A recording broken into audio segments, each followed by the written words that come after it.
So இந்த வீடியோவில் வந்து நம்ம பார்க்கக்கூடியது வந்து இதுதான். அதாவது என்னென்னா ப்ரீ ரிக்வசிட்ஸ். செக்யூர் வெப் கேட்வே வந்து பில்ட் பண்ணுறதுக்கு என்னென்ன வேணும், ப்ரீ ரிக்வசிட்ஸ். ஸோ நம்ம இப்போ காம்பனன்ட்ஸ் எல்லாம் பார்த்தோம். ஸோ அந்த புட் டுகெதர் என்னெல்லாம் நம்மளுக்கு தேவை, அது இப்போ ஒரு நிமிஷம் கொஞ்சம் குவிக் சம்மரி பார்த்துக்கலாம் before proceeding to the practical steps. சரியா? ஸோ நம்மளுக்கு வந்து என்ன நாலேஜ் வேணும்? ப்ரோக்ராமிங் நாலேஜ், பைத்தான் ஸ்கிரிப்டிங் தெரியணும், ஷெல் ஸ்கிரிப்டிங் தெரியணும், ஓப்பன் ரெஸ்டிங்கிறனால லுவா வந்து மேண்டேட்டரி, ஜாவா ஸ்கிரிப்ட் வேணும். So Python shell Java script வந்து சைபர் செக்யூரிட்டிக்கு மேண்டேட். லுவா வந்து ஓப்பன் ரெஸ்டிங்கிற ஒரு விஷயம் ஒன்று யூஸ் பண்ணுறதுனால தான் த அட்வான்ஸ்ட் வெர்ஷன் ஆஃப் என்ஜினிக்ஸ். சரியா? ஸோ நம்பர் 1, நீங்கள் வந்து ஸ்டூடெண்ட்டாக இருந்தீங்கன்னா உங்களுக்கு நிறைய கிரெடிட்ஸ் வருது AWS அஷ்யூர்லலாம். ஸோ நான் சொல்ல வேண்டிய எக்ஸ்ப்ளனேஷன் கொடுக்க வேண்டிய அவசியம் இல்லை, நீங்கள் க்ரியேட் பண்ணிக்கிங்க. நான் லினோடு தான் என்னுடைய க்ளவுட் என்விரான்மெண்ட். சரியா? நான் லினோடு யூஸ் பண்ணுறேன். ஸோ என்ன விஎம் நம்மளுக்கு வேணும்? Ubuntu 22.04 LTS. கிட்டத்தட்ட வந்து அதுக்கு I think end of life வந்து 2032. இப்போ 2024 இருக்கும், 2032 வரைக்கும் இருக்குது. மேபி அது வந்து ரொம்ப ஸ்டேபிளாக இருக்கிறனால எண்ட் ஆஃப் லைஃப் இருக்குது. ஸோ கவலையப்பட வேணாம் உபுண்டு 22.04 LTS பற்றி. நம்மளுக்கு அப்கிரேட்ஸ் இன்னும் மினிமம் ஒரு 8 வருஷத்துக்கு இருக்குது, பிரச்சனையே இல்லை, அதை விட்டுடலாம். ஸோ ஒரு ஓஎஸை போட்டு இன்ஸ்டால் பண்ணக்கப்புறம் விஎம் எல்லாம் க்ரியேட் பண்ணக்கப்புறம் க்ளவுடில் அப்டேட் பண்ணிவிடுங்க. அப்டேட் பண்ணிட்டு ஒரு தடவை ரீபூட் பண்ணிவிடுங்க. அது ஒன்று. பாயிண்ட் நம்பர் 3 இருந்து தான் நம்மளுடைய ஆக்சுவல் ஸ்க்ராட்ச் ஒர்க் ஸ்டார்ட் ஆகுது. ஃபஸ்ட்டு ஹோஸ்ட் ஃபயர்வால் எப்படி டிப்ளாய் பண்ணோம், அதில் என்னென்ன இருக்குது அப்படிங்கிறது தெரிஞ்சுக்கலாம். ஸோ CSF பற்றி தனியாக ஒரு வீடியோ பேசுவோம். ஸோ அதை பற்றி இன்டர்ஃபேஸஸ் பற்றியும் காட்டுவேன், அதை நீங்கள் தெரிஞ்சுக்கலாம். அந்த IF கான்ஃபிக் பேசணும்ல, அதை பற்றி.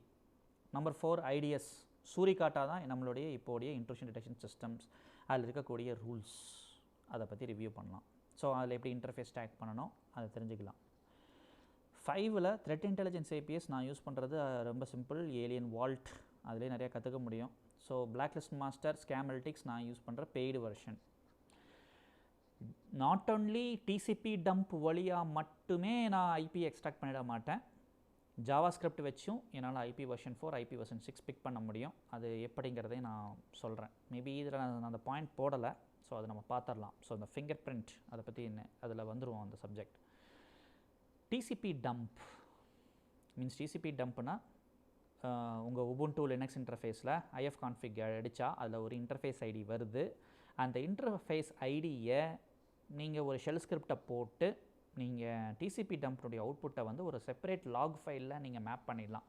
அந்த செப்பரேட் லாக் ஃபைலில் மேப் பண்ணிட்டீங்கன்னா அங்கேருந்து நீங்கள் IP வெர்ஷன் 4, வெர்ஷன் 6 வந்து you can extract it. So but நம்ம நாலேஜ் பேஸில் நம்ம யூஸ் பண்ணுறது IPv4 வெர்ஷன் 4 மட்டும் நீங்கள் எக்ஸ்ட்ராக்ட் பண்ணால் போதும். IPv6 பண்ணாதீங்க. IPv6-ஐ நீங்கள் ஜாவா ஸ்கிரிப்ட் வழியாக எடுத்துக்கோங்க. IPv6 எக்ஸ்ட்ராக்ட் பண்ணணும் அப்படின்னு நீங்கள் நினச்சிங்கன்னா உங்களால் முடிஞ்சால் பண்ணி எனக்கும் சொல்லுங்கள், IPv6-ஐ எப்படி ரிஜெக்ட் பண்ண போகிறீங்கன்னு. ஏன்னா IPv6 v4க்கும் நிறைய வித்தியாசம் இருக்குது. இது 32 பிட்டு, அது 128 பிட்டு. ஸோ IPv6க்கு ஷெல் ஸ்கிரிப்டோ பைத்தான் ஸ்கிரிப்டோ போட்டிங்கன்னா மிஷின் வந்து தூக்கு போட்டுக்கோம்னா தொங்கிடும், ஹேங் ஆயிரும். நீங்கள் எத்தனை கோர் போடுங்க அது ஹேங் ஆயிரும். ஸோ IPv6 எக்ஸ்ட்ராக்ஷன் பண்ணணுமா அப்படிங்கிறத யோசிச்சுக்குங்க எங்கே TCP டம்ப்லேருந்து. So be careful. உங்களால் எஃபிஷியண்ட்டாக பண்ண முடிஞ்சுன்னா ப்ளீஸ் எனக்கு ஷேர் பண்ணுங்கள், that will be helpful for me. But நான் இந்த இடத்துல TCP டம்பில் IPv4 தான் எடுக்கிறேன். IPv6 எப்படி எடுக்கிறேன்னா ஜாவா ஸ்கிரிப்ட் வழியாக எடுத்துக்கிறேன். ஓகேவா? அது DNS IP Cloudflare தான், சிம்பிள். 1111 41 அப்புறம் 1201 இதுதான் நான் யூஸ் பண்ண போகிறேன் DNS செக்யூரிட்டிக்கு. அது ப்ராப்ளம் இல்லை. அப்புறம் ஃபிங்கர் பிரிண்டிங்க்கு, ரீகேப்சாக்கு ஜாவா ஸ்கிரிப்ட்ஸ் அது நானே கொடுத்துருவேன்.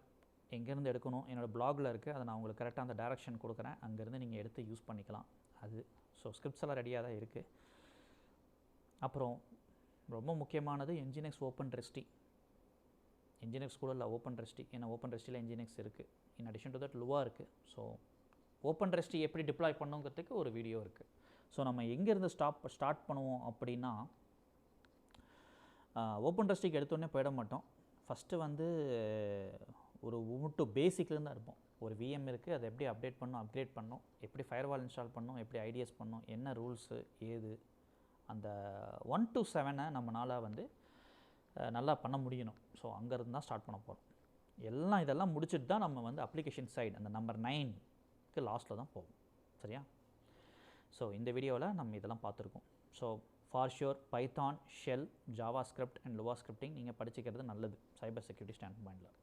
ஓகே, ஸோ போக போக நம்ம கோயிங் ஃபார்வர்ட் வீடியோஸ் தியரிஸ் இனிமேல் கம்மி தான், ப்ராக்டிக்கல் செஷன்ஸ் தான் ஜாஸ்தி இருக்கும். ஓகே, ஸோ இந்த வீடியோவுக்கு இதுதான் அப்டேட். தேங்க்யூ.